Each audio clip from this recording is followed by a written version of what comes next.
The morning air was thick with humidity as Grace Williams stepped off the city bus at the corner of Maple and Fifth Street. Her worn sneakers hit the pavement with a familiar thud, the same sound she had heard 6 days a week for the past 12 years. At 43 years old, Grace had cleaned more houses than she could count, scrubbed more floors than she cared to remember, and polished more silverware than most people would see in a lifetime. Her hands, rough and calloused, told the story of a woman who knew hard work intimately. She pulled her thin cardigan around her shoulders despite the warmth. The fabric had seen better days, with small holes near the elbows and frayed edges along the hem, but it was clean, and that mattered to Grace.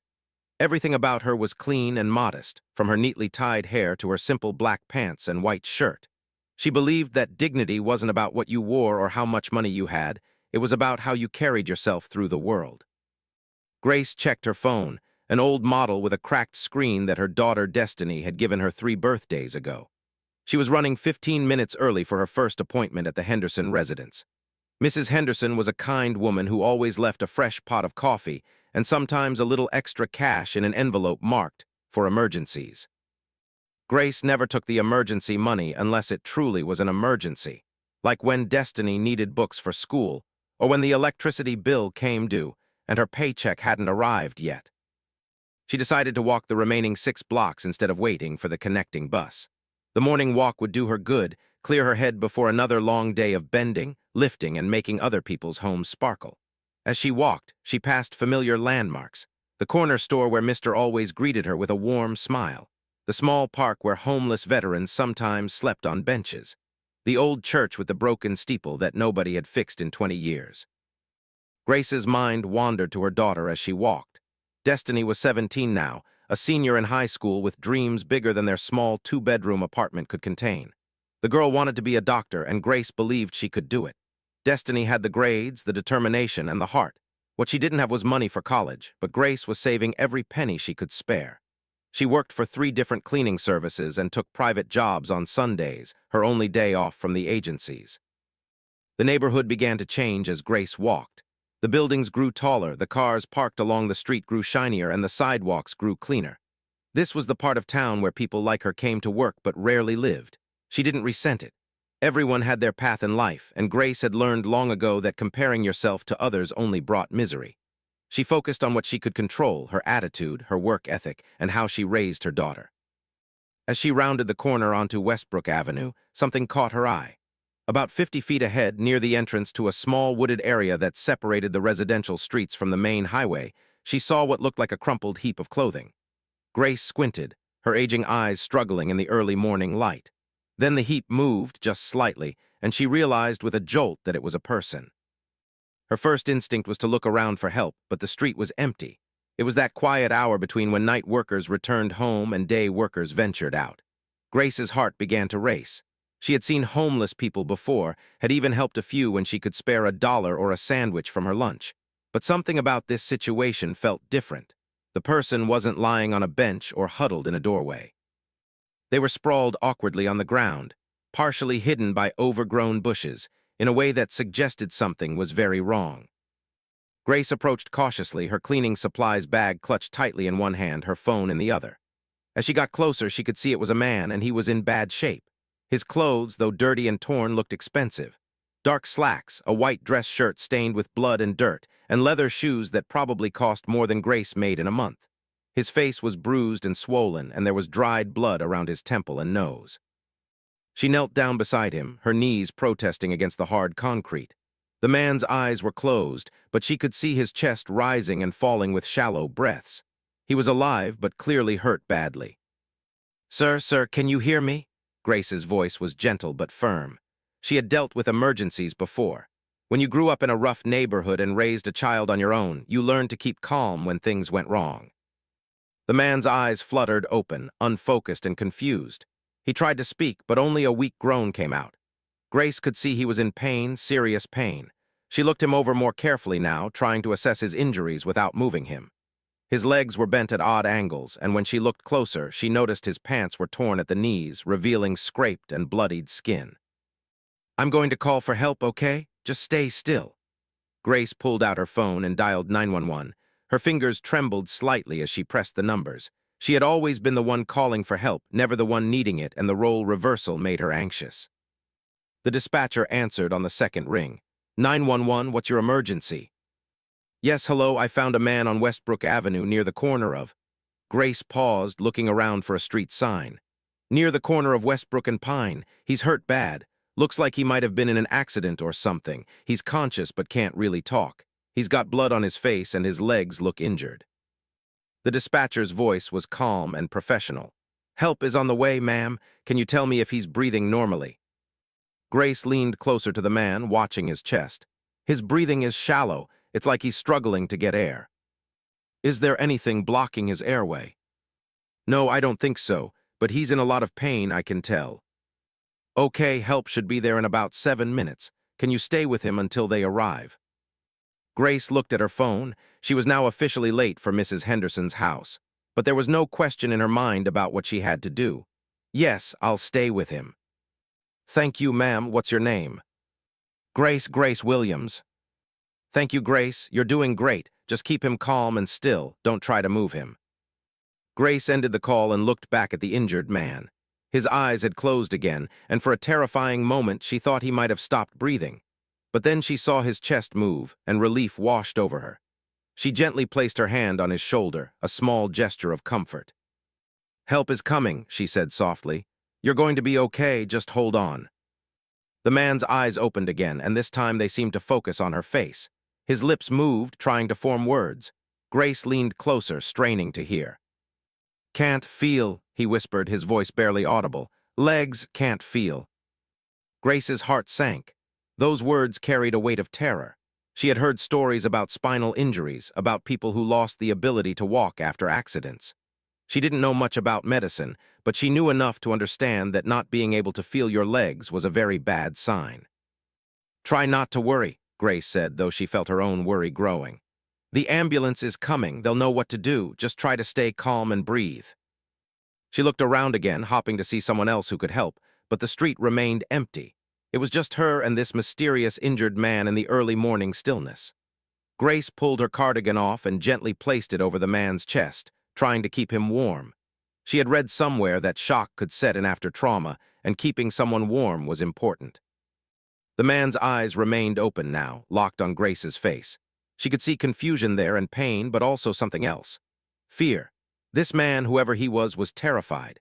Grace had seen that look before in her own mirror on nights when she didn't know how she would pay rent or feed her daughter. It was the look of someone facing the unknown and feeling powerless. What's your name? Grace asked, trying to keep him focused and conscious. Can you tell me your name? The man's lips moved again, but no sound came out. He tried again, his face contorting with effort.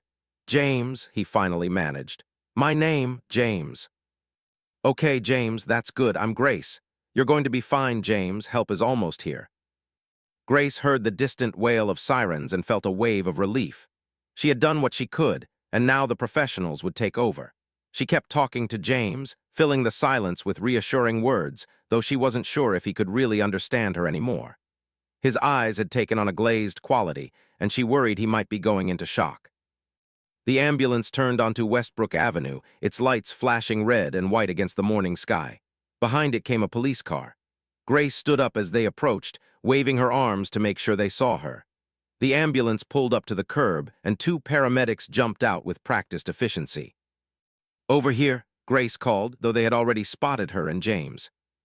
The paramedics took over quickly, asking Grace to step back while they assessed James's condition. She watched as they checked his vital signs, immobilized his neck with a collar, and carefully examined his injuries. One of them, a young woman with kind eyes, looked up at Grace. Did you see what happened to him? Grace shook her head. No, I just found him like this. He said he can't feel his legs. The paramedic's expression grew more serious. She nodded and turned back to her partner, speaking in quick medical terms that Grace didn't understand.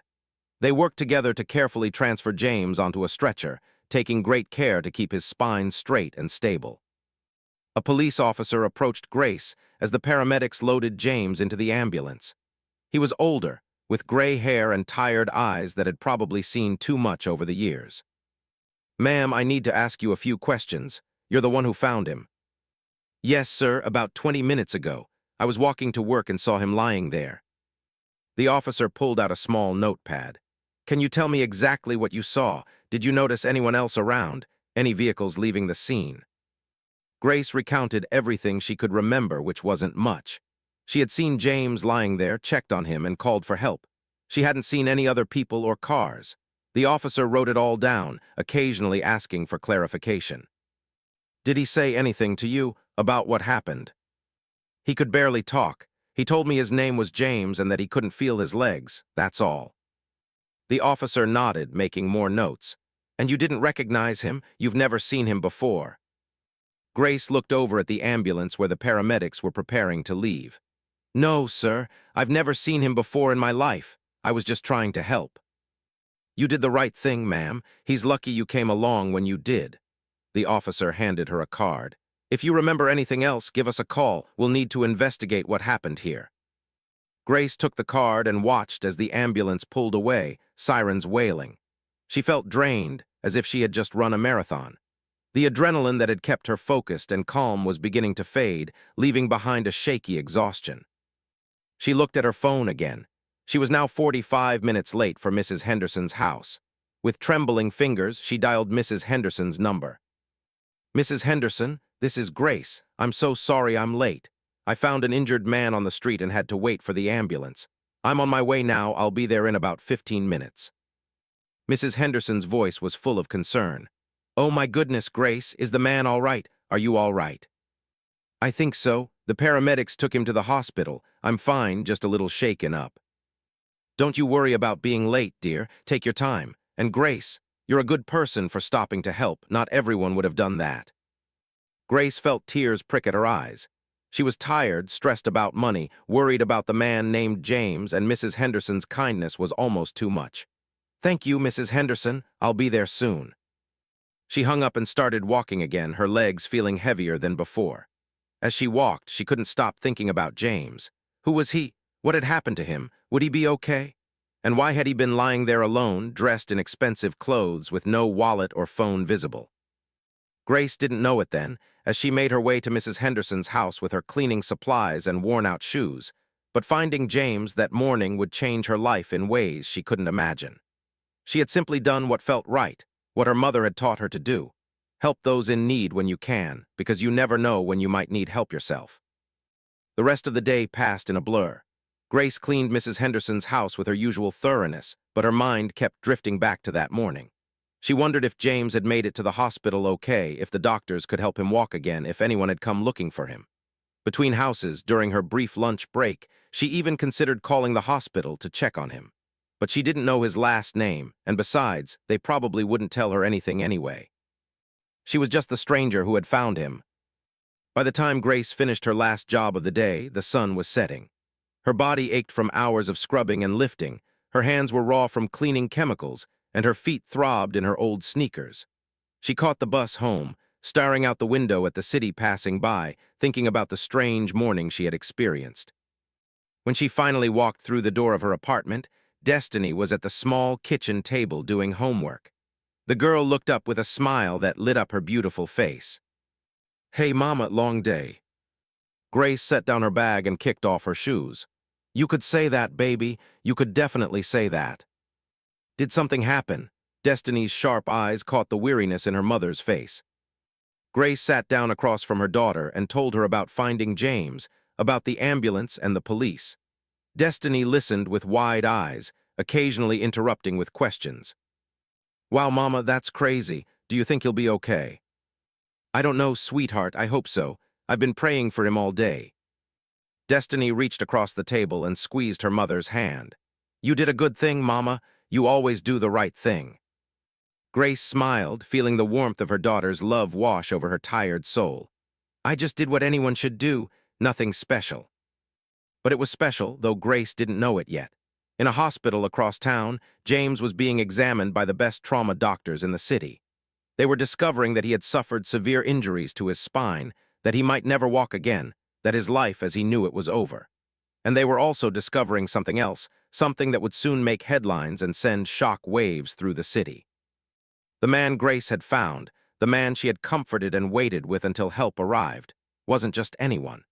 He was James Mitchell, CEO of Mitchell Industries, one of the wealthiest men in the state. He had been missing for 3 days, and his family had offered $1 million reward for information leading to his safe return. Grace Williams, the humble cleaning woman who barely made ends meet, had just Grace woke up to the sound of her phone ringing at 6 in the morning. She fumbled for it on the nightstand, her eyes barely open, wondering who could be calling so early. The number was unfamiliar, and she almost didn't answer. But something made her press the green button. "Hello," her voice was thick with sleep. "Is this Grace Williams?" The voice on the other end was professional and urgent. "Yes, this is Grace. Who's calling?" "Ms. Williams, this is Detective Sarah from the police department. I need to speak with you about the man you helped yesterday morning. Can you come down to the station this morning?" Grace sat up in bed, suddenly wide awake. "Is James okay? Did something happen to him?" There was a pause on the other end. "Mr. Mitchell is stable, but there are some things we need to discuss with you. It's very important. Can you come in around 9? Grace looked at her phone screen. 9 in the morning meant she would miss her first 2 cleaning appointments. That was money she couldn't afford to lose. But the detective's tone told her this wasn't optional. "Yes, I can be there. The main station downtown." "Yes, ma'am, ask for me at the front desk. Detective, thank you, Ms. Williams." The call ended, leaving Grace staring at her phone in confusion. She got up and made herself coffee, her mind racing. Why did the police need to talk to her? She had already told them everything she knew. And who was Mr. Mitchell? The detective had called James Mr. Mitchell, which meant they knew who he was. Grace called her cleaning service supervisor and explained she had to go to the police station. The woman wasn't happy but agreed to reschedule the morning appointments. Then Grace woke up Destiny and told her what was happening. "Maybe they just need you to identify him or something," Destiny suggested as she got ready for school. "Or maybe they found out who hurt him and need your help." "Maybe," Grace agreed, though she had a feeling it was more complicated than that. She dressed in her best clothes, a navy blue dress she wore to church and a clean pair of flats. If she was going to a police station, she wanted to look respectable. She had learned long ago that people treated you differently based on how you looked, and she couldn't afford to be dismissed or disrespected today. The police station was a large gray building in the center of downtown. Grace had never been inside before, and she felt nervous as she approached the front desk. The officer sitting there looked up at her with a neutral expression. "I'm here to see Detective. My name is Grace Williams." The officer picked up a phone, spoke briefly, then hung up. "She'll be right down. Have a seat over there." Grace sat in one of the hard plastic chairs in the waiting area, her hands folded in her lap. Around her, the station buzzed with activity. Officers came and went, phones rang constantly, and people with various problems filed in and out. She felt out of place, like she didn't belong in this world of law enforcement and official business. After about 10 minutes, a woman in her mid-30s approached her. She was Asian American, with her hair pulled back in a neat ponytail and sharp, intelligent eyes. She wore slacks and a blazer, with her detective badge clipped to her belt. "Ms. Williams, I'm Detective. Thank you for coming in." She extended her hand, and Grace shook it. "You said it was important." "Very important. Please follow me." Detective led Grace through a maze of hallways to a small interview room. It had a table, 3 chairs, and a mirror on one wall that Grace suspected was one of those two-way mirrors she had seen in movies. The detective gestured to a chair, and Grace sat down. "Can I get you some coffee or water?" Detective asked. "No, thank you, I'm fine." Grace's hands were gripping her purse tightly. "Please, can you tell me what this is about? Is Mr. Mitchell okay?" Detective sat down across from her and pulled out a tablet. "Mr. Mitchell is in serious but stable condition. He's at Memorial Hospital undergoing treatment for his injuries. But Ms. Williams, there's something you need to know. The man you found yesterday isn't just anyone. He's James Mitchell, the CEO of Mitchell Industries. He's one of the wealthiest men in this state." Grace stared at her, not comprehending at first. "A CEO?" "Yes, Mitchell Industries is a major technology and manufacturing company. They employ over 50,000 people. Mr. Mitchell has a personal net worth estimated at around $3 billion. The number was so large that Grace couldn't even process it. $3 billion. She made maybe $28,000 a year. The difference was incomprehensible. I had no idea. He was just a man who needed help." Detective smiled slightly. That's what makes this so remarkable, Ms. Williams. Mr. Mitchell has been missing for 3 days. His car was found abandoned on Highway 95, but there was no sign of him. His family has been frantic. They offered $1 million reward for information leading to his safe return. Grace's mouth fell open. $1 million. Yes, and technically, you're entitled to that reward. You found him and likely saved his life by getting him medical help so quickly. Grace couldn't speak. Her mind had gone completely blank. $1 million. That was more money than she would make in her entire lifetime. That was enough to send Destiny to college, to pay off every bill, to never worry about rent or food again. It was impossible. Things like this didn't happen to people like her. I don't understand, Grace finally managed. I didn't find him for money. I didn't even know who he was. I was just trying to help. We know that, Ms. Williams. That's part of what makes this story so compelling. The media is going to want to talk to you. The Mitchell family wants to meet you. This is going to be very public very quickly. I wanted to prepare you for that. The media? Grace felt panic rising in her chest. She didn't want to be on television or in newspapers. She just wanted to go to work, raise her daughter, and live her quiet life. Detective leaned forward, her expression sympathetic. I know this is overwhelming, but you need to understand the situation. James Mitchell wasn't just in an accident. He was attacked. Someone ran him off the road, beat him, and left him to die. This is an attempted murder investigation. The room seemed to spin around Grace. Attempted murder, but why? Who would do that? That's what we're trying to figure out. Right now, Mr. Mitchell can't remember much about what happened. He has some memory loss from the trauma. But we're investigating every possibility, including the theory that someone wanted him dead. Grace thought about the man she had found, lying helpless and terrified on the ground. Someone had done that to him deliberately. The thought made her feel sick. What do you need from me, detective?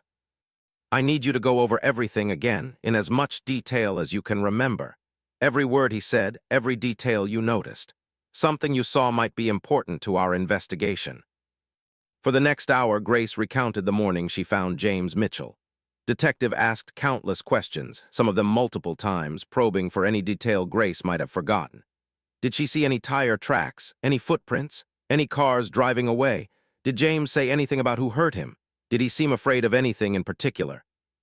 Grace answered everything as best she could, but she didn't have much to offer. She had simply found an injured man and called for help. She hadn't seen anything suspicious, hadn't noticed any clues. If there were answers to be found at that scene, they would have to come from forensics, not from her memory. Finally, Detective closed her tablet and stood up.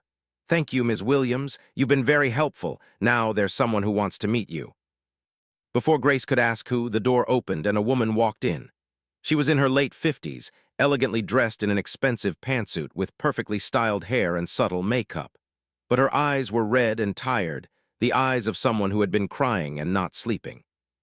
Ms. Williams, Detective said, this is Mitchell, James Mitchell's wife. Grace stood up quickly, suddenly aware of how plain she must look compared to this sophisticated woman. But Mitchell didn't seem to notice or care about appearances. She walked straight to Grace and took both of her hands in her own. Thank you, said, her voice breaking with emotion. Thank you for saving my husband's life. The doctors said if you hadn't found him when you did, if you hadn't called for help and stayed with him, he might not have survived. You gave him a chance, and you gave our family hope. Grace felt tears welling up in her own eyes. I just did what anyone would do, Mrs. Mitchell. I'm so sorry about what happened to your husband. Please call me, she squeezed Grace's hands. And what you did isn't what anyone would do. Most people would have walked by or assumed someone else would help or been too afraid to get involved. You stopped. You cared, you stayed. That takes a special kind of person. Detective quietly excused herself, leaving the two women alone in the interview room. Gestured to the chairs, and they both sat down. I need to know everything, said. How did you find him? What did he say? How was he? Grace told the story again, but this time it felt different. She wasn't recounting facts for an investigation. She was talking to a wife about her husband, a woman who needed to know that her loved one hadn't died alone and afraid, that someone had been there to comfort him. He was in pain, but he was fighting, Grace said gently. He told me his name. He tried to stay conscious. He was scared, I could tell, but he was strong. He held on until the ambulance came. Wiped tears from her eyes. The doctors say he may never walk again. His spine was damaged in the attack. They're doing everything they can, but the prognosis isn't good. Grace reached out and placed her hand over us. I'm going to pray for him, for your whole family. Miracles happen, don't give up hope. You have faith, said, looking at Grace with something like wonder. I can see it in you, real faith, not just words. Faith is sometimes all we have, Grace replied simply. It's got me through a lot of hard times. Took a deep breath, composing herself. Grace, may I call you Grace? I want to do something for you. Beyond the reward money which you absolutely deserve and will receive, I want to help you. What do you need? What can we do for you? Grace was taken aback by the directness of the question. Mrs. Mitchell, I don't need anything. Really, I'm just glad I could help your husband.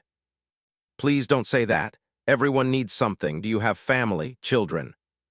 Grace hesitated, then pulled out her phone and showed a picture of Destiny. My daughter, she's 17. She wants to be a doctor. Studied the photo, a smile crossing her face. She's beautiful. She looks like you. Tell me about her. So Grace did.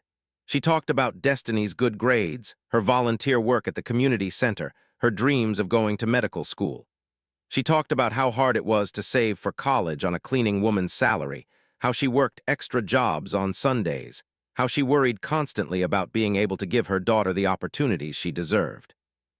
Listened intently, not interrupting. When Grace finished, was quiet for a moment. Grace, I'm going to be very direct with you. My family has more money than we could spend in 10 lifetimes. My husband built a successful company and we've been blessed beyond measure. But money can't buy what you gave us yesterday. You gave us James's life. You gave our children their father. You gave me my husband. That's priceless. She paused, meeting Grace's eyes with an intense look. I want to pay for Destiny's education, all of it. Undergraduate medical school, everything. Full tuition, room and board, books, living expenses. I want her to be able to focus on her studies without worrying about money. Will you let me do that? Grace's breath caught in her throat. She opened her mouth to speak, but no words came out. This couldn't be real. Things like this didn't happen in real life. They happened in movies and fairy tales, not to cleaning women in worn-out shoes. I can't, Grace finally whispered. That's too much, I can't accept that. Why not? His voice was gentle but firm. Is it pride? Because if it is, I understand. But think about Destiny, think about her future. You've worked hard your whole life to give her opportunities. This is an opportunity. Don't let pride stand in the way of your daughter's dreams. Grace felt tears streaming down her face. Was right. This wasn't about her pride or her feelings. This was about Destiny, about giving her child the chance Grace had never had. I don't know what to say, Grace sobbed. Thank you doesn't seem like enough. Moved her chair closer and put her arm around Grace's shoulders. You don't have to say anything, just accept the blessing. Let us do this. Let us show our gratitude in a way that actually matters. They sat together like that for several minutes, two women from completely different worlds, connected by a moment of humanity on a quiet street. Grace cried, releasing years of stress and worry and fear about her daughter's future. Held her, understanding that sometimes the greatest gift you can give someone is the freedom to stop being strong for just a moment. When Grace finally composed herself, pulled out a business card and wrote something on the back. This is my personal cell phone number. I want you to call me. We'll meet. We'll work out all the details for Destiny's education. And Grace, I meant what I said earlier. The reward money is yours, $1 million. The family's attorney will contact you about that. But I also want to offer you something else. Something else? You've already offered so much. I want to offer you a job, not as a cleaning woman, as the director of our family's charitable foundation. We give away millions of dollars every year to various causes, but I've always felt like we could do more, reach people who really need help, people who slip through the cracks. People like you understand what real need looks like. You could help us make a real difference. Grace shook her head in disbelief. I don't have experience with that kind of work. I'm not qualified to run a foundation. You're more qualified than you think. You have something most people in the nonprofit world don't have, real experience with hardship and poverty. You understand what it's like to struggle. That's worth more than any business degree. We'll provide training, support, whatever you need. The salary would be $150,000 a year with full benefits. $150,000 a year. Grace made less than $30,000. The number seemed absurd, impossible, but was looking at her with complete seriousness, waiting for an answer. I need time to think about all of this, Grace said slowly. It's too much to process right now. My head is spinning. Of course, take all the time you need.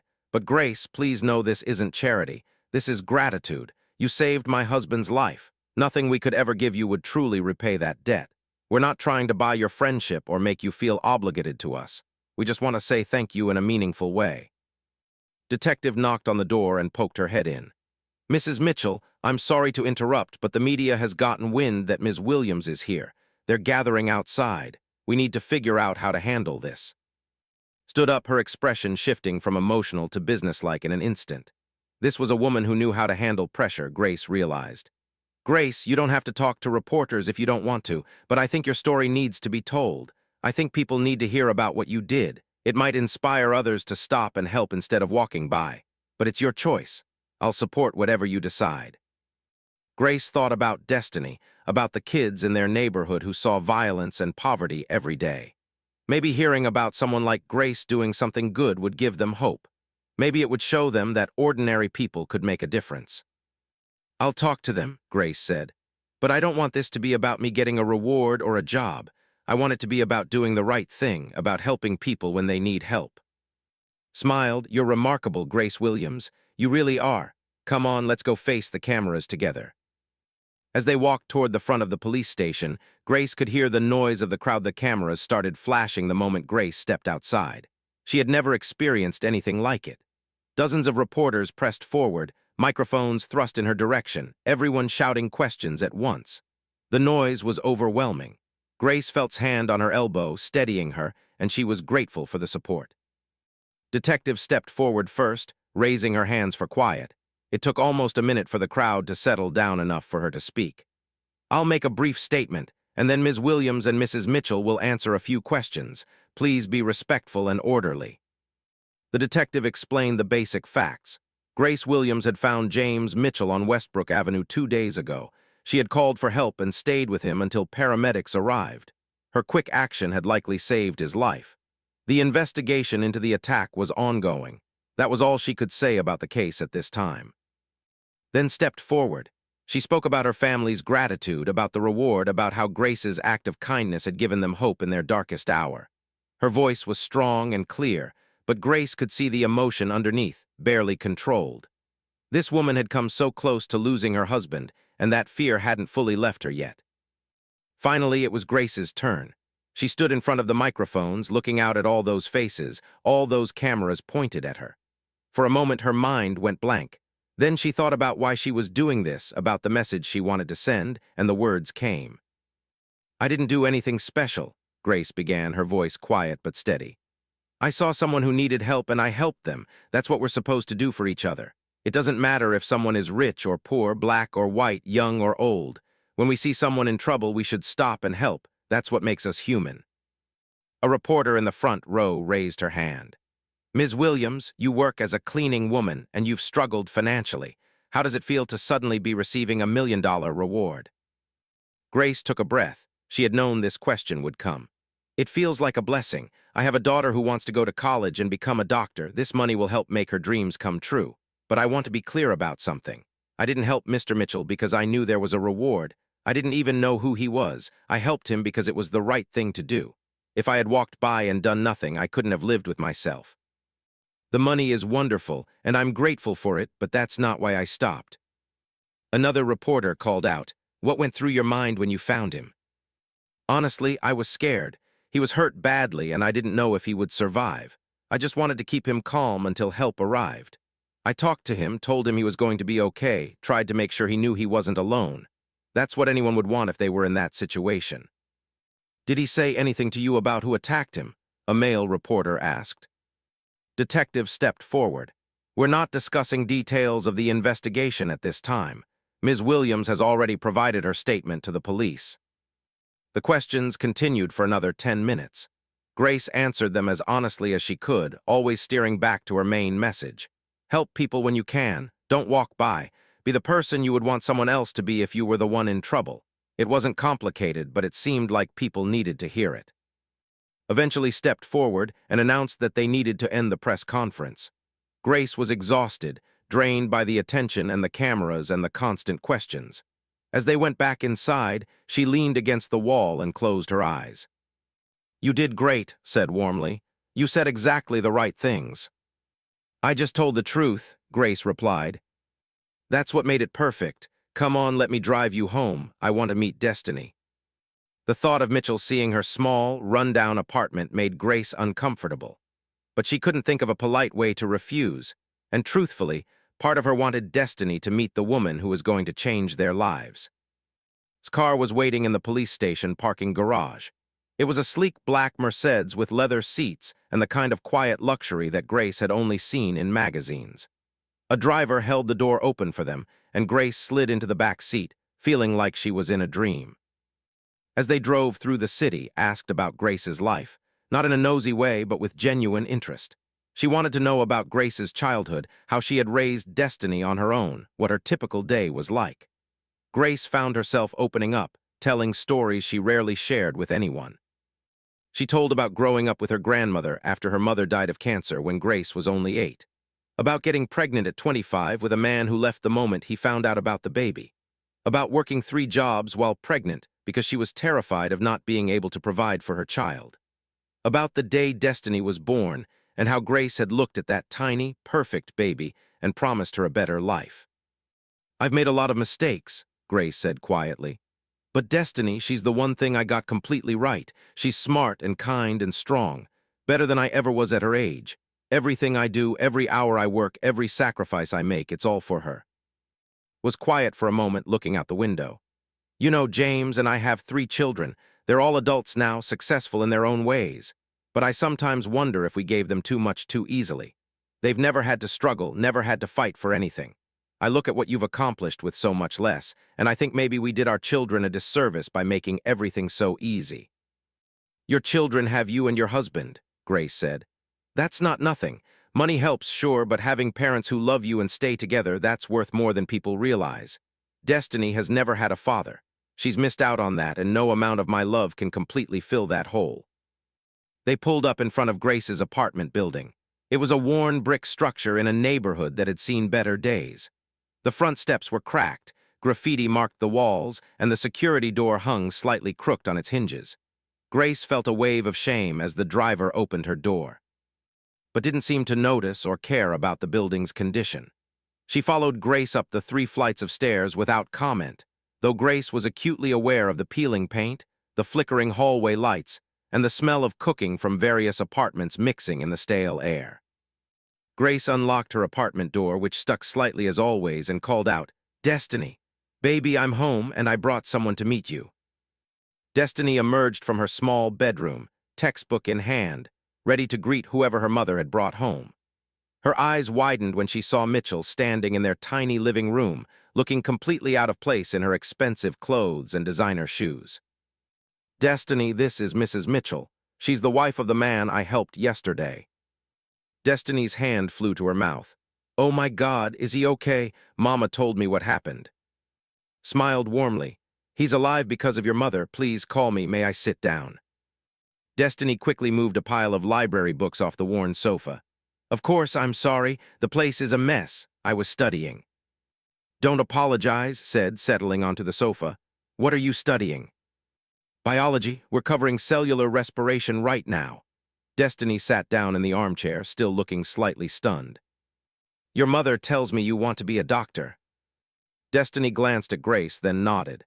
"Yes, ma'am, that's my dream. I want to be a pediatrician. I love working with kids."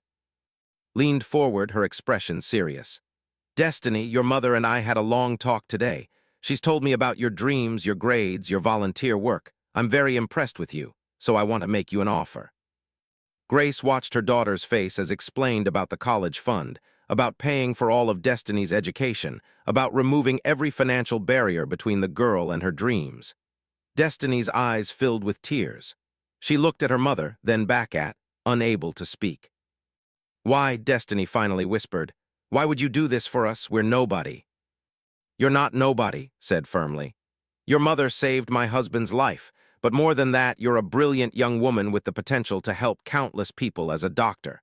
The world needs more people like you in medicine. This isn't charity, Destiny. This is an investment in the future. Your future and the future of all the patients you'll help someday." Destiny started crying in earnest then, and Grace moved to sit beside her daughter, wrapping her in her arms. They held each other while watched with a gentle smile, understanding that this moment needed no words. When they had both composed themselves, pulled out some papers from her bag. "I've already had our attorney draw up the preliminary documents. This is a trust fund in Destiny's name, specifically designated for educational expenses. It's irrevocable, which means no one can take it away. Destiny, when you're ready to apply to colleges, you won't need to worry about financial aid forms or scholarship applications or student loans. You can choose any school that accepts you, and your education will be paid for." Destiny took the papers with shaking hands. "I don't know how to thank you." "Succeed," said simply. "Become a great doctor, help people the way your mother helped my husband. That's all the thanks I need." They talked for over an hour, wanted to know about Destiny's favorite subjects, her volunteer work at the community clinic, her college plans. She asked intelligent questions and listened carefully to the answers. Grace watched them interact and felt something shift in her chest. This wasn't a wealthy woman doing a good deed. This was genuine connection, real interest, cared, truly cared about what happened to Destiny. Before she left, turned to Grace. "I meant what I said about the job. I know it's a lot to process and you need time to think, but I hope you'll consider it. I think you could do incredible things with our foundation." "I will think about it," Grace promised. "But I need you to understand. I'm grateful, more grateful than I can express. But I don't want to feel like I owe you, like I have to accept everything you're offering out of obligation." Took Grace's hands. "You don't owe me anything. If you take the job, it should be because you want it and believe in the work. If you don't take it, that's fine too. The college fund for Destiny and the reward money are not conditional on anything. They're yours regardless of what else you choose to do. I hope we can be friends, Grace. Real friends, not people bound together by obligation or gratitude. But that has to develop naturally if it's going to develop at all." After left, Destiny turned to her mother with wide eyes. "Did that really just happen? Is this real?" Grace laughed, feeling giddy and overwhelmed. "I think so, baby. I think our lives just changed." They stayed up late that night talking about everything. College's Destiny could apply to now that money wasn't a factor. The reward money and how they would manage it responsibly. The job offer and whether Grace should take it. Destiny was overwhelmingly in favor. "Mama, you've been cleaning houses your whole life. You're so much more than that. This could be your chance to do something different, something that uses your mind instead of just your hands." "Cleaning is honest work," Grace said, though she knew what her daughter meant. "There's no shame in it." "I know that, and you've never acted ashamed. But don't you want more? Don't you want to use your talents in other ways?" Grace thought about it. The truth was, she had often wondered what she could have been if circumstances had been different, if she had been able to go to college, if she had been given opportunities. Now, at 43, she was being offered a chance at something she had never dared to dream about.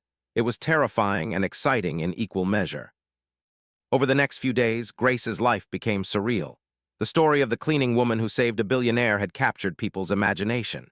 It was on the news, in newspapers, shared endlessly on social media. Reporters showed up at her apartment building. Her phone rang constantly with interview requests. Her neighbors, who had known her for years but barely spoken to her, suddenly wanted to be her best friend. The attention was overwhelming. Grace wasn't used to being noticed. She had spent most of her life being invisible, the background person who cleaned up after others. Now everyone wanted a piece of her story, wanted to know about her life, wanted to be associated with her. But there was also unexpected kindness. People sent letters and cards, thanking her for being a good example.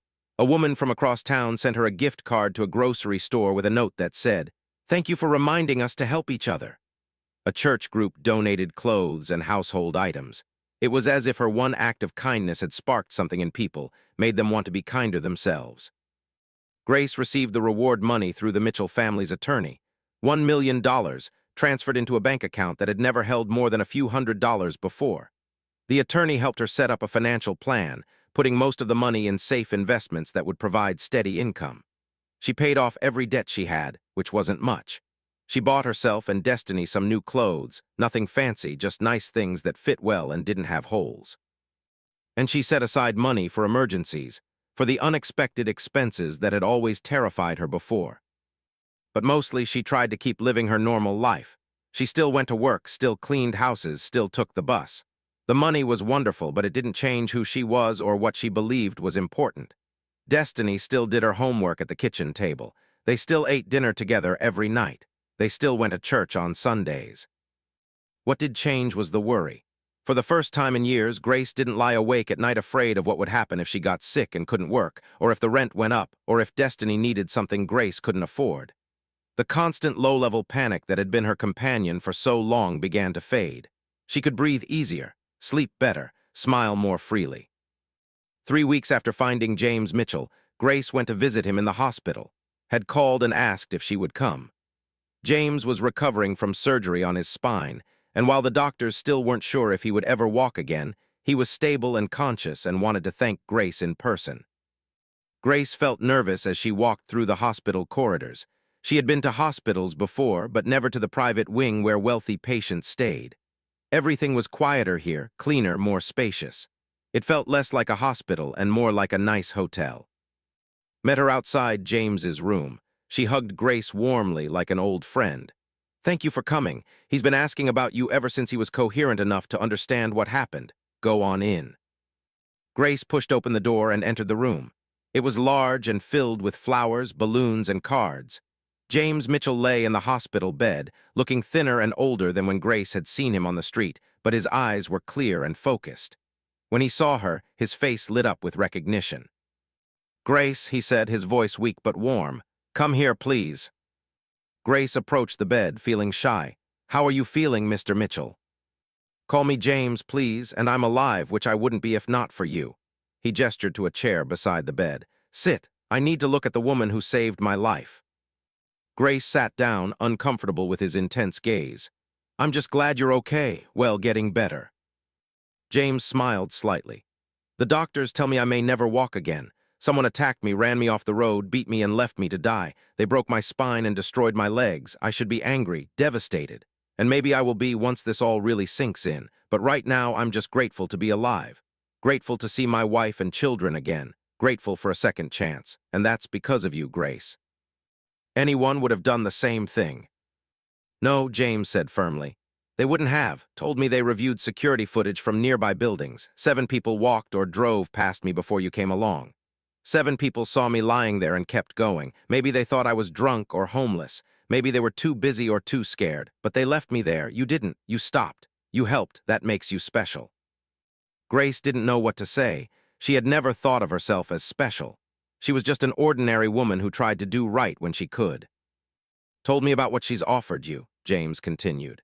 "The job with our foundation. I want you to know that I support that completely. In fact, I'd like to expand on it. I want you to help me redesign our company's charitable giving program too. Mitchell Industries donates millions every year, but I've always felt like we could do better, reach people who really need help. You understand those people. You've lived that life. Your perspective would be invaluable." "I don't have business experience," Grace protested. "I don't know anything about running programs or managing donations." "You'll learn, we'll teach you. Grace, I'm a billionaire. I can hire people with degrees and experience any day of the week. What I can't easily find is someone with genuine compassion, someone who understands hardship but hasn't become bitter about it, someone who would stop to help a stranger without expecting anything in return. That's what I need. That's what our foundation needs." Grace looked at this man, lying broken in a hospital bed, still trying to figure out how to help others. She thought about her life, about the years of scrubbing floors and cleaning toilets, about being invisible and overlooked. Maybe it was time for something different.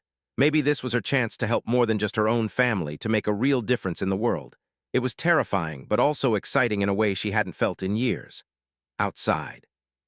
Cameras, reporters. 2 months after finding James Mitchell on that quiet street, Grace Williams found herself sitting in a bright, modern office on the 15th floor of the Mitchell Industries building. Her name was on the door. Director of Community Impact, it said in neat gold letters. She still couldn't quite believe it was real. Her first few weeks on the job had been overwhelming. There was so much to learn. How foundations worked, how grants were awarded, how to evaluate nonprofits and measure impact. Had been true to her word about providing training. Grace attended workshops, met with experienced foundation directors, and read books about effective philanthropy until her head spun.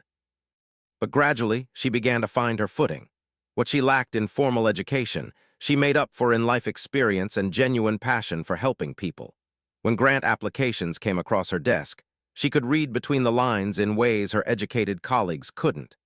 She knew which programs would actually reach the people who needed them most, and which ones would get lost in bureaucracy and overhead. Her first major decision had been about a grant request from a community organization that wanted to provide job training for formerly incarcerated women. The program officer evaluating the application had been skeptical. The organization was small, operating out of a church basement with minimal staff and no track record. The application had grammatical errors and wasn't professionally formatted. By traditional metrics, it was a poor candidate for funding. But Grace had insisted on visiting the organization in person.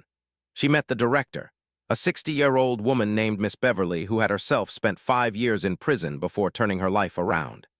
Miss Beverly ran the program with passion and determination, helping women learn skills like resume writing, interview techniques, and basic computer literacy. The women Grace met there reminded her of herself, people who had made mistakes or faced hardships but were trying to build better lives. Grace approved a $50,000 grant, overruling the program officer's recommendation. When asked her to explain her reasoning at the next board meeting, Grace spoke from her heart.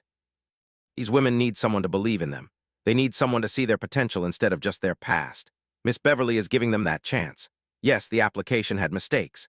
These are women who didn't get good educations, who are working with limited resources, but the work they're doing is real and important. Sometimes the best programs aren't the ones with the glossiest presentations. Sometimes they're the ones being run by people who actually understand the problems they're trying to solve.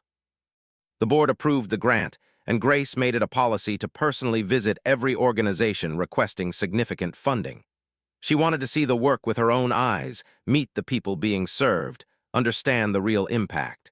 It took more time than just reviewing paperwork, but it was worth it. Meanwhile, Destiny was thriving. She had applied to 10 colleges and been accepted to 9 of them.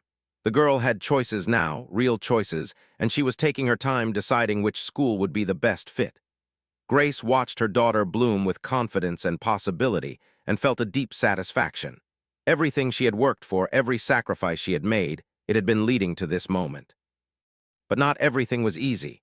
Grace discovered that moving between 2 very different worlds came with challenges. Some of her old neighbors and friends treated her differently now.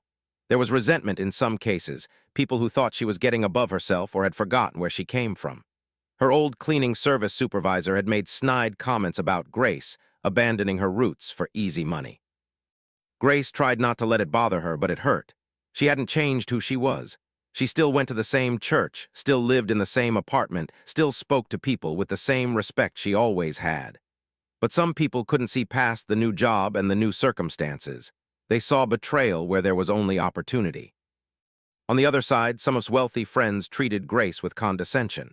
At charity events and board meetings, she sometimes caught people looking at her with barely concealed disdain, as if she didn't belong in their world. One woman, the wife of a real estate mogul, had actually said to Grace, "How nice that is giving you this chance. It must be quite a change from cleaning toilets." Grace had smiled politely and replied, "It is different work, but both jobs have dignity. The difference is that now I can help more people than just myself." The woman had looked uncomfortable and walked away. Was always supportive when Grace shared these experiences. "People can be small-minded," she said, "on both sides, but you're not doing this for them. You're doing it for the people you can help and for yourself and Destiny. Don't let anyone make you feel like you don't deserve to be here." Grace also learned that the investigation into James's attack was progressing slowly. Detective kept her updated, not because Grace was officially involved, but because the detective had taken a liking to her and appreciated her continued interest. The police had discovered that James had been forced off the road by another vehicle. Security footage from a nearby gas station had captured a dark SUV following James's car, but the license plate was obscured and the driver unidentifiable. The working theory was that someone had targeted James specifically, either for ransom or to harm him for business reasons. Mitchell Industries was a huge company with competitors and enemies. James himself couldn't remember the details of the attack. The trauma had wiped out several hours of his memory, a frustrating gap that left investigators with more questions than answers. James was home now, adjusting to life in a wheelchair. The doctors had confirmed that the damage to his spine was permanent. He would never walk again. Grace visited him and every few weeks, and she was constantly impressed by James's determination and positive attitude. He was learning to navigate his new reality with grace, finding ways to stay active in running his company despite his physical limitations. One afternoon, Grace received a call from Detective asking her to come to the station. The detective's voice was excited, which was unusual for her normally measured professional demeanor. Grace rearranged her schedule and headed downtown, curious about what had happened. Detective met her in the lobby and led her to a conference room where several other officers were gathered. "We had a break in the case," she explained. "The SUV that ran James off the road was found abandoned in a different state. We processed it for evidence and found something interesting." She opened a laptop and showed Grace security footage from the gas station again, this time enhanced and zoomed in. "We got a partial image of the driver. It's not great, but it's something. Does this person look familiar to you at all?" Grace studied the grainy image. It showed a figure in dark clothing, face partially obscured by a baseball cap. Something about the build and posture seemed familiar, but she couldn't place it. "I don't think so. Should they look familiar?" Detective pulled up another image, this one from the hospital where James had been taken. It showed various people in the background, staff and visitors moving through the corridors. One figure was circled. This person was at the hospital the day James was admitted. They came in, looked around for about 10 minutes, then left. Security noticed because they weren't visiting anyone, weren't on staff, and seemed nervous. Grace looked closer. The person in this image was clearer, and suddenly something clicked. The way they held their shoulders, the specific angle of their head. "Wait," Grace said slowly.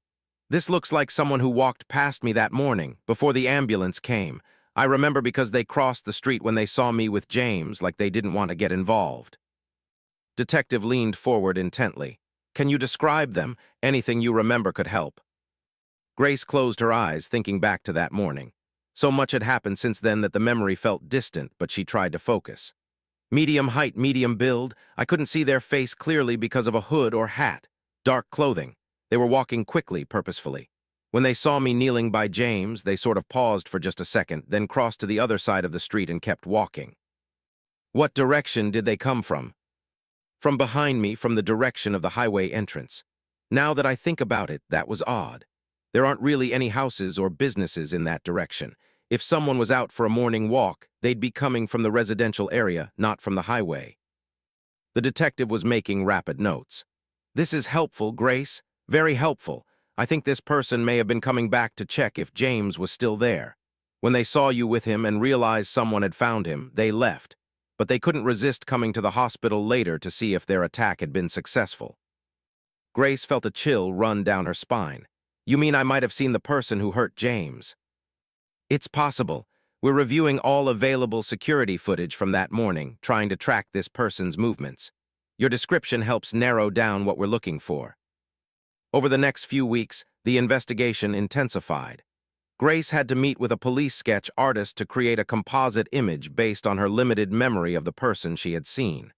It wasn't much to work with, just a general impression, but combined with other evidence, it helped. Then came the real breakthrough. The police traced the abandoned SUV to a rental company. The person who had rented it had used a fake ID, but they had been captured on the rental company's security cameras. With that clear image, facial recognition software identified them as the chief financial officer of a company that had been in a bitter legal dispute with Mitchell Industries. The dispute involved patents and intellectual property worth hundreds of millions of dollars. If could eliminate James, his company stood to win the case and potentially take over significant portions of Mitchell Industries' market share. It was a cold, calculated attempted murder motivated purely by business and greed. Was arrested at his office. The evidence against him was substantial, not just the rental car and security footage, but also financial records showing he had hired someone else to help with the attack. That person, seeking a reduced sentence, confessed everything. Grace watched the arrest on the news, sitting in her office with. They had both been called and informed before the story went public. Grace felt a strange mixture of relief and sadness. Relief that justice was being served, that the person who hurt James would face consequences. But sadness that anyone could be so consumed by greed and ambition that they would try to kill another human being. "It's over," said quietly. "Finally, it's over." "How is James taking it?" Grace asked. He's angry, which is healthy. For weeks he's been wondering who did this and why. At least now he knows. It wasn't random. It wasn't personal in the emotional sense. It was just business, too. James was an obstacle to be removed. In some ways, that's worse. Grace reached out and took's hand. Over the past months, they had indeed become real friends. They met for coffee, talked on the phone about everything from work to their children to their struggles and hopes. The class difference between them had faded into irrelevance. They were just two women who cared about each other and had connected through extraordinary circumstances. "He'll get through this," Grace said. "James is strong, I've seen it. He's already handling so much and he's doing it with dignity." That evening, James called Grace directly, something he did occasionally now that they had become friendly. "I heard you helped identify," he said. "You remembered seeing someone that morning." "I wish I had remembered sooner. Maybe they would have caught him earlier." "Grace, you've done more than enough. You saved my life. You didn't have to do anything else. The fact that your memory helped close the case is just additional blessing." They talked for a while about the arrest, the investigation, and what would happen next. Would face trial for attempted murder. His accomplice had already pleaded guilty. The legal case was solid, but James was more focused on moving forward than on revenge. "I've been thinking a lot about what happened to me," James said. "About how close I came to dying, about how was willing to kill me over money and business. It's made me what's important. Told me about your work with the foundation, about the programs you're supporting. You're doing real good, Grace. You're helping people who actually need it." "I'm trying. There's so much need out there, and we can only do so much." "But you're making a difference. That's what matters. I spent my whole life building a company, making money, competing in business. And for what? So that someone like would try to kill me over patents? I'm starting to think I focused on the wrong things." "You've employed thousands of people, James. You've created opportunities and built something substantial. That's not nothing." "Maybe, but I could do more. We could do more. I've been talking with about expanding our foundation's budget. I want to triple our annual giving, and I want you to lead that expansion. You've shown me what's possible when someone with real empathy and understanding directs charitable resources." Grace felt overwhelmed. Tripling the foundation's budget meant managing tens of millions of dollars in grants and programs. It was an enormous responsibility, far beyond anything she had imagined when she accepted this job. "James, I don't know if I'm ready for that level of responsibility." "You're more ready than you think. Grace, you've proven yourself in these few months. The programs you've supported are making real differences in people's lives. The community organizations love working with you because you actually understand their struggles. You don't talk down to them or treat them like charity cases. You treat them like partners. That's rare in this world."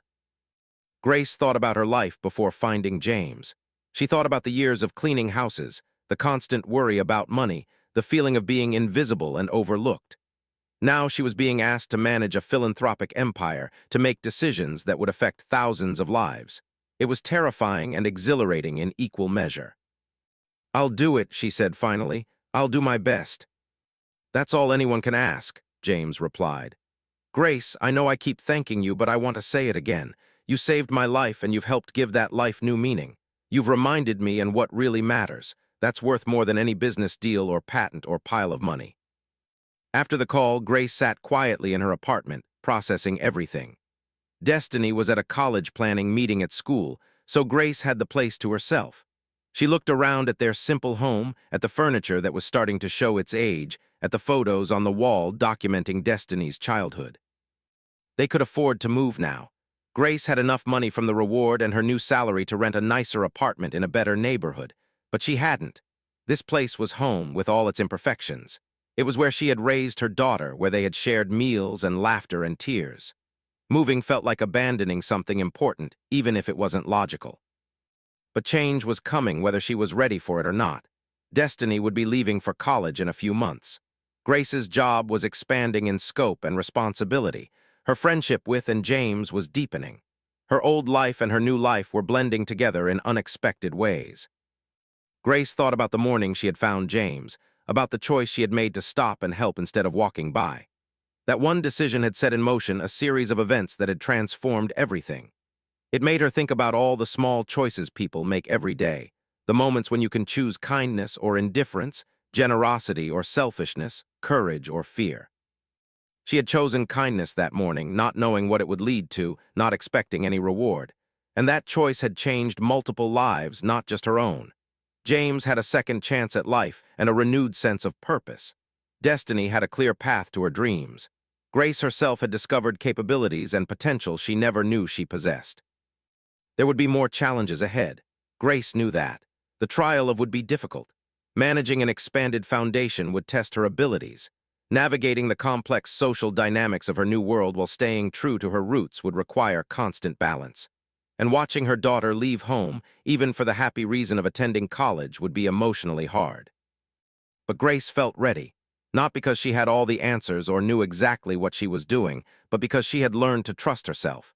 She had learned that her experiences, her struggles, her perspective had value. She had learned that you didn't need a fancy degree or wealthy background to make a difference in the world.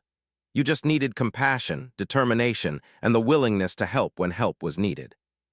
Grace pulled out her phone and called. "I've been thinking about the foundation expansion," she said when her friend answered. "I have some ideas I want to run by you. Do you have time to meet this week?" A warm laugh came through the phone. "For you always, how about tomorrow morning? We can have breakfast and talk." "That sounds perfect," Grace said, smiling. "I'll see you tomorrow." 1 year after finding James Mitchell, Grace Williams stood on the stage of the grand ballroom at the Riverside Hotel. Around her sat 500 people, all dressed in elegant evening wear, gathered for the annual Mitchell Foundation Gala. The event raised money for charitable causes and celebrated the foundation's work over the past year. This was Grace's first time as a speaker at the gala, and she was nervous despite all the public speaking practice she had gotten over the months. Stood beside her at the podium, radiant in a silver gown.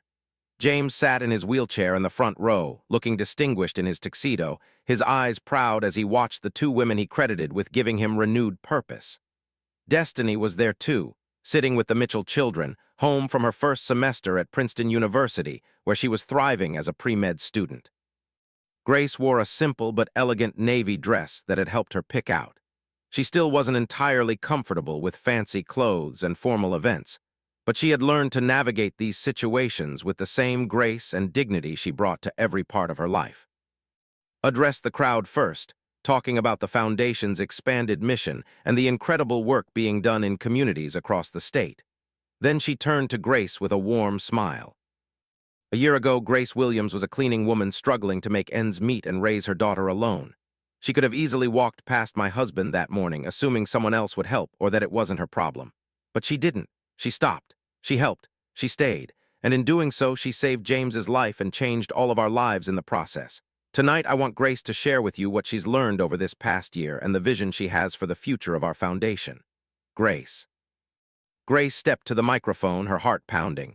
She looked out at all those faces, wealthy donors and community leaders and politicians.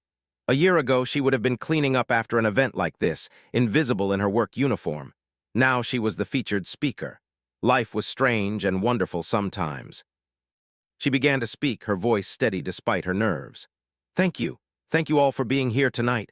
I want to tell you a story, but it's not the story you might expect. It's not about the morning I found James, though that morning certainly changed my life. This story starts much earlier, when I was a young mother struggling to survive and raise my daughter." Grace spoke about the years of hardship, the fear and worry, the nights when she didn't know how she would pay rent or buy groceries. She talked about what it felt like to be invisible, to be the person cleaning offices while important people walked past without seeing her. She was honest about her struggles, not to gain sympathy, but to help these wealthy donors understand the reality that millions of people lived every day. "I'm telling you this," Grace continued, "because I want you to understand something important. The people we help through this foundation, they're not statistics or case studies. They're real human beings with dreams and dignity and potential. They're working multiple jobs and still falling short. They're choosing between medicine and food, between rent and electricity. They're one emergency away from homelessness, one illness away from losing everything." She paused, letting her words sink in. "Before I took this job, I was one of those people. I understand their struggles from the inside, not as an observer. And what I've learned this year is that the traditional approach to charity often misses the mark. We give food to hungry people, which is good and necessary. But we don't always ask why they're hungry in the first place. We provide emergency assistance, but we don't address the systemic issues that create emergencies." Grace went on to describe some of the programs the foundation had funded over the past year.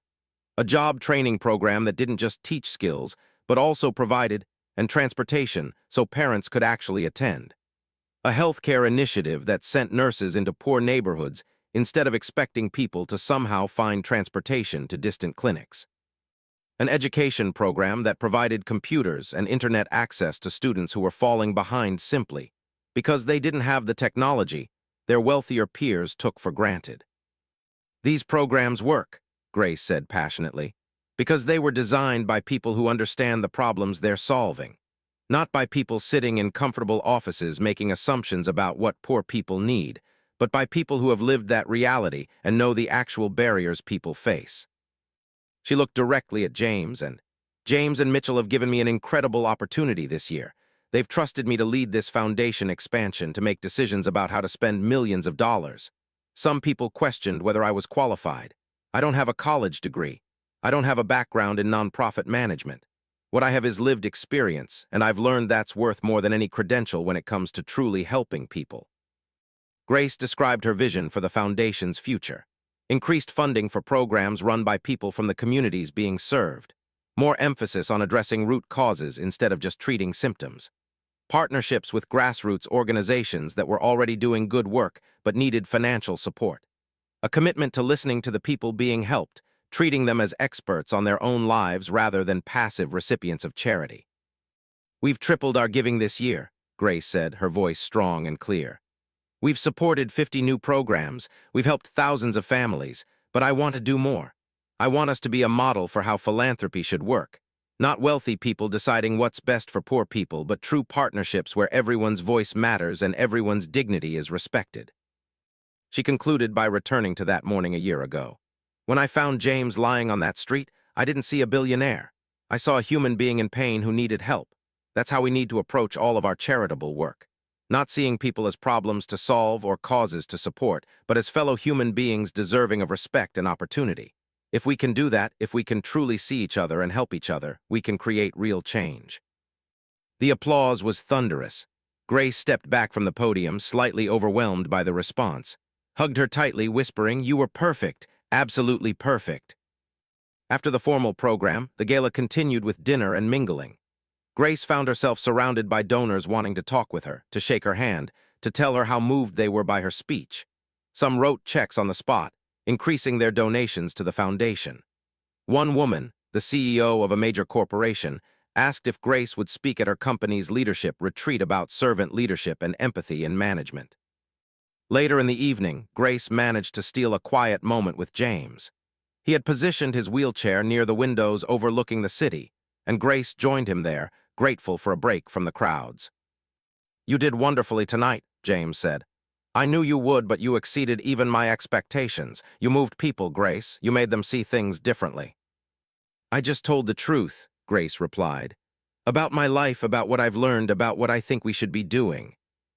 "The truth, spoken with authenticity and passion, is a powerful thing," James said. He gazed out at the city lights. "You know, before my attack, I thought I understood poverty. I donated money, supported causes, considered myself philanthropic. But I didn't really understand. I understand better now, partly because of what I experienced lying helpless on that street, but mostly because of you. You've taught me so much this year, Grace." "You've taught me too," Grace said. "About leadership, about managing large organizations, about navigating the world of wealth and influence. We've learned from each other." "That's what makes our partnership work," James agreed. "Mutual respect and learning, speaking of which I have something to discuss with you. The board met last week and we made a decision. We're creating a new position, Chief Operating Officer of the Mitchell Foundation. We want you to take it." Grace turned to look at him, surprised. "James, I've only been Director of Community Impact for a year. That's a huge jump. And you've proven yourself capable. Grace, you've transformed how we approach charitable giving. You've built relationships with community organizations that trust us in ways they never trusted large foundations before. You've shown results. The board unanimously agreed that you should have more authority to implement your vision. The salary would be $300,000 a year with full executive benefits." Grace's head spun. $300,000. She still wasn't entirely used to her current salary of $150,000. Doubling it seemed surreal. But it wasn't really about the money, she knew. It was about the trust, the recognition, the opportunity to do even more good. "I'll need to think about it," Grace said slowly. "It's not that I'm not honored. I am, but that level of responsibility is daunting. I'd be making decisions that affect huge amounts of money and thousands of lives." "Yes, you would, and you're ready for it. Grace, I know you still doubt yourself sometimes. I see it in your eyes when you're in board meetings with all those people with their fancy degrees and credentials. But you belong there. Your perspective, your values, your understanding, these things matter more than any diploma. Please think about it seriously." Grace promised she would, and they rejoined the party. She found Destiny talking animatedly with the Mitchell's daughter about college life. Watching her daughter shine with confidence and joy, Grace felt a wave of gratitude so powerful it almost brought tears to her eyes. All of this, everything that had happened, had started with one simple choice to help someone in need. As the evening wound down, pulled Grace aside. "I have something for you," she said, handing Grace a small wrapped box. "Open it later when you're home. It's just a little something to mark this anniversary." Grace hugged her friend. "Thank you for everything. This whole year has been incredible, and it's largely because of you and James believing in me." "We believe in you because you're worth believing in," said firmly. "Don't ever forget that, Grace Williams. You're remarkable." On the drive home, Grace was quiet, processing everything from the evening. Destiny chattered excitedly about the gala, about meeting important people, about how proud she was of her mother.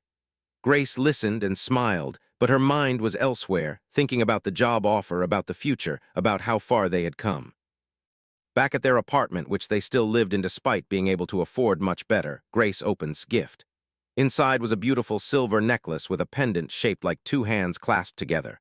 A note read, "These hands represent our friendship and partnership. You held James's hand when he needed help most. Now we walk hand in hand toward a better future, with love and gratitude." Grace put the necklace on and looked at herself in the mirror. She saw a woman who had survived hardship and emerged stronger. A woman who had raised a daughter to reach for the stars. A woman who had been given an extraordinary opportunity and had proven she deserved it. She saw someone who belonged in that ballroom, speaking to those donors, leading that foundation. Over the next few weeks, Grace made her decision. She accepted the position of Chief Operating Officer. It felt right, despite her lingering doubts.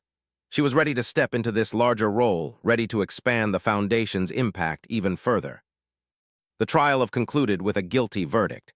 He was sentenced to 25 years in prison for attempted murder. Grace attended the sentencing, sitting with James, and when the judge read the verdict, Grace felt closure. Justice had been served. James could truly move forward now. Grace also made another big decision. She and Destiny finally moved to a new apartment, a comfortable two-bedroom in a safer neighborhood with better schools nearby. It wasn't lavish or pretentious, just clean and secure and filled with natural light. Grace furnished it simply, keeping some of their old furniture alongside a few new pieces. It was important to her that their new home still felt like home, not like she was trying to be someone she wasn't. She also hired an assistant, a young woman named Maria who had grown up in poverty like Grace, but had managed to get a social work degree through sheer determination and student loans. Maria reminded Grace of herself, someone with huge potential who just needed a chance. Together, they made a formidable team at the foundation. One morning, 6 months into her new role, Grace was in her office reviewing grant applications when her phone rang. It was Detective. "Grace, I thought you'd want to know. His appeal was the verdict stands. He'll serve his full sentence." "Thank you for letting me know," Grace said. "How's James taking the news?" "I spoke with him earlier. He seemed at peace with it. He said something interesting. He said that if the attack hadn't happened, he would have continued on the same path, focused entirely on business and money. But because it happened, he was forced to everything, and his life is actually better now. He said meant to destroy him, but ended up giving him a second chance at living meaningfully." After hanging up, Grace reflected on the detective's words. James was right in a strange way. The attack had been horrible and had left him paralyzed. But it had also been a catalyst for change, not just for James, but for everyone involved. Grace's life had changed. Destiny's future had changed. The Foundation's approach to charity had changed. Thousands of people were being helped in new and better ways. It made Grace think about how unexpected events, even terrible ones, could sometimes lead to unexpected blessings. Not that she would wish paralysis on anyone, or that James's suffering was somehow justified by the good that came after. But in the midst of tragedy, humans had a remarkable ability to find meaning and purpose. Grace's mother used to say that God worked in mysterious ways. Grace had never been entirely sure what that meant, but now she thought she understood better. Life was unpredictable and often unfair. Bad things happened to good people. But how you responded to those events, the choices you made in difficult moments, those things mattered. They could change everything. She had chosen to stop that morning. She had chosen to help. And that choice had created ripples that spread far beyond anything she could have imagined. It made her wonder how many other moments like that existed in the world, small choices that could alter the course of multiple lives. How many times did people walk past opportunities to help, never knowing what might have happened if they had stopped? Grace made a decision. She would share her story more widely, not for fame or recognition, but to inspire others to stop, to help, to see the humanity in everyone they encountered. She started speaking at schools and churches and community centers, telling students and families about that morning and what came after. Her message was simple but powerful. Everyone has value, everyone deserves dignity, and small acts of kindness can change the world. Don't walk past people in need. Don't assume someone else will help. Be the person who stops, who cares, who makes a difference. The responses she got were incredible. Teachers told her that students were more willing to help each other after hearing her speak. Community members reported increased volunteerism. People started sharing their own stories of helping others or being helped by strangers. Grace's story became a small movement, a reminder that compassion and kindness still existed in the world. 2 years after finding James, the Mitchell Foundation under Grace's leadership had become one of the most respected charitable organizations in the state. Other foundations started copying their model, centering the voices of the communities they served, funding grassroots organizations, focusing on systemic change rather than just emergency relief. Grace received awards and recognition, including being named one of the most influential people in philanthropy by a major nonprofit publication. She accepted these honors graciously, but always deflected attention back to the work and the people being helped. She never forgot where she came from or let success change her fundamental values. Destiny graduated from Princeton with honors and was accepted to multiple medical schools. She chose the one with the strongest community health program because she wanted to serve populations, just like her mother had taught her. Grace attended her daughter's graduation with and James, crying tears of joy as her baby girl walked across that stage. James had made remarkable progress in his physical therapy. He would never walk again, but he had regained strength and independence in other ways. He remained active in running his company from his wheelchair, proving that disability didn't diminish capability or worth. He became an advocate for accessibility and disability rights, using his platform and resources to make real change. And Grace's friendship only deepened over time. They spoke nearly every day, sharing everything from work challenges to personal struggles to silly observations about life. Their friendship had transcended its unusual origin story and become something real and lasting, built on mutual respect and genuine affection. On the 3rd anniversary of finding James, Grace woke up and went for a walk, retracing her steps from that morning. She walked down Westbrook Avenue to the spot where she had found him. Someone had placed a small memorial plaque there, though Grace didn't know who. It read, "On this spot, Grace Williams found James Mitchell and saved his life. May we all have the courage to stop and help when help is needed." Grace stood there for a long moment, remembering the fear she had felt, the determination to do right, the sound of the ambulance approaching. She thought about how that morning had changed everything, how one choice had led to so many blessings. But she also thought about all the mornings before that one, all the years of struggle and hardship. Those years had shaped her into the person who would stop that morning. Her experiences with poverty had given her the empathy to see someone in need and respond. Her struggles had taught her to value human dignity above social status. Her faith had given her the strength to help even when it inconvenienced her. Grace realized that her whole life, with all its difficulties and disappointments, had been preparing her for that moment and everything that came after. Nothing had been wasted. Every hardship had taught her something she would need later. Every challenge had built strength she would draw on in the future. She returned home feeling peaceful and centered. That evening, she and Destiny had dinner with James, and at their home, an annual tradition they had started. They shared stories and laughter, making new memories together. As Grace watched these people who had become like family to her, she felt overwhelmingly grateful. Not just for the material blessings, though those were wonderful, but for the relationships, the purpose, the sense that her life meant something and was making a difference. Before leaving that evening, James called everyone together.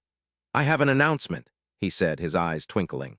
"And I have decided to create the Grace Williams Scholarship Fund.